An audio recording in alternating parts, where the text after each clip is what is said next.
polícia, vocês trocaram polícia, vocês, meu Deus.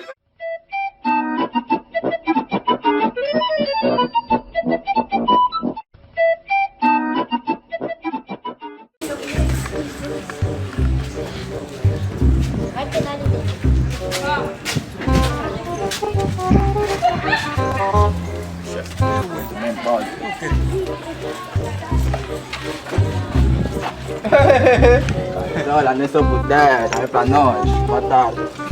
Tudo bem, moça? Você me explica quantas horas são? São 12 horas. 12 horas, não posso ver. Não vou demorar. Não, tipo, pegar mesmo assim, ver tão mesmo. Não posso. Não posso ver. Quando é muito Agora, bom, não posso ver, não podemos ver? colabora. Puxa só, hora até Socorro! Socorro! Socorro!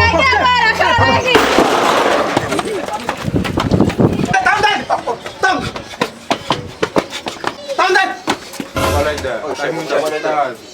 Isso é com assim, eu quero. O telefone da moça tá onde? Que você tem tirado? Isso é alguma coisa? Vai falar com a polícia, rapaz. Che, tá aí falando que batendo mais perigoso do deixa, tem medo. Che, tá no telefone. Oi, BJ, Tem vamos com telefone. uma aposta. Calma. Não é assim, espera, não é assim. Vamos conversar como homem. Nós somos homens, né?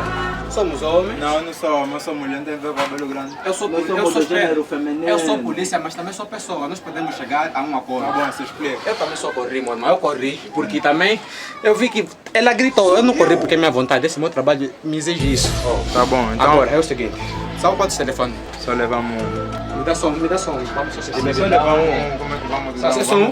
Vamos cortar no meio? Pela próxima, você volta o telefone e me dá um coelho, mano. Tá não, pode vazar. Calma. É assim, também para não pensar que eu não vi a corrida, me dá só uma chapada aí. Não, não vou dar chapada, você rasga na tua calça, fala que Ah. bateram, maravilhoso. Pra falar me bateram para rasgar a calça. Tá bom. Tá bom, né? Pode vazar. Mas agora corre, irmão. Você que Você vai corre já, correr. não, você corre já, porque eu vou ir lá falar que vocês me bateram. Meu Deus! Vocês trocaram polícia, vocês trocaram polícia, vocês, meu Deus! Ela conforme me regou calça, conforme me regaram calça! Conforme me regou. Este bandido agora tá matando, meu irmão. Eu minha vida também tem filho para criar, vou começar a morrer através de telefone. Brincadeira! Então, não tem brincadeira nesse país.